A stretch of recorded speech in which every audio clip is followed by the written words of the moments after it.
Madam Toastmaster, fellow Toastmasters. I worked with an individual that I never met, that I never saw. I only heard him on the phone.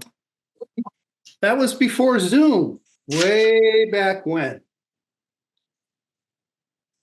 I took a job with Dun & Bradstreet, a firm that was started in 1841, and it's a credit reporting business information company. It was in downtown Chicago, the very heart of the financial district, 300 West Adams.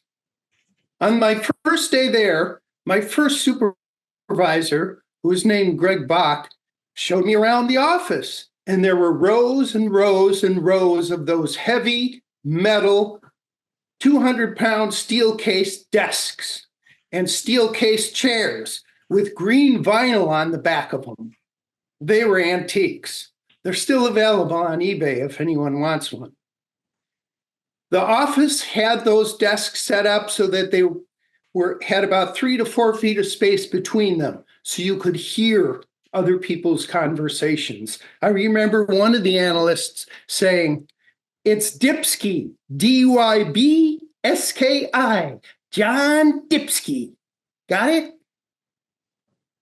And so it was. There was not a lot of privacy. The managers, however, had nice cubicles with glass around them, but they also had steel case equipment in there, and they got 2 chairs for visitors. It was an exciting time to be there. I worked for about 3 weeks, reading manuals, updating my information on credit reporting and how to do the job and financial statements. I had had experience in college with financial statements through economics and also reporting. My job was to be a reporter for the businesses that came to me. I also had the duty to work with Jim Sloan. He was an interesting character, and like I said, I only met him through speaking with him. Each day, we would get a stack of business cards like this. It would have names and addresses, telephone numbers, no such thing as email then, and we were to locate the business. If we could locate the business and get information over the phone, that was great. We would write up the reports. If we couldn't get the information or we needed to have someone call on that business, that's when I got on the phone to Sloan. He was the top producer. They scored us on everything that we did, whether it was financial statements, trade information, or other things. Usually those inquiries came in from 3 sources: banks, insurance companies, and suppliers. Those were the ones who wanted to know about the various businesses and what they were all about. Every day at 3 on the dot, exactly, my phone would ring. "Hello, this is Bill from Dun & Bradstreet. Can I help you?" "Bill?" "Sloan." That was it. No more. "Bill?" "Sloan." Never, "How was your day? Did you see that Cubs game on the weekend?" He was a busy guy. He wanted the information. He wanted to get back to work. He was sorry he had to call in because he had so much work to do. He had been doing this job for so many years. I think he did it in his sleep. We'd go through the various cards that I had for that day, and I'd quiz him on them. Since he had worked the Joliet territory, which was 50 miles away, I never met him.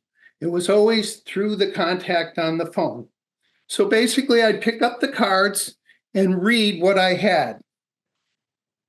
Merle Norman Cosmetics.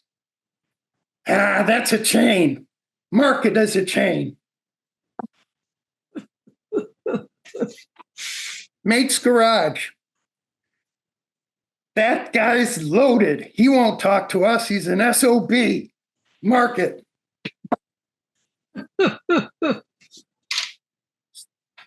The next one is Smiley's Auto. Don't know that one. Why don't you give me the information now? I'll get that number and give him a call. And that was it. On we'd go. Sloan and I worked together for 3 years, and we never even had as much as a glass of Inglenook wine together. It was just that crazy. I knew him, but I didn't know him. He made an impression on me. He was my mentor.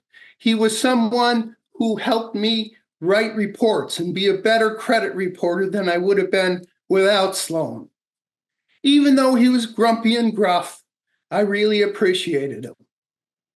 One day I got a call, and it wasn't at 3:00. Bill, Sloan, I turned in my notice. 2 weeks. That was it. He was going to go. He was transferring to Spokane to be with his family, his children and his grandchildren, and I would have to have another person.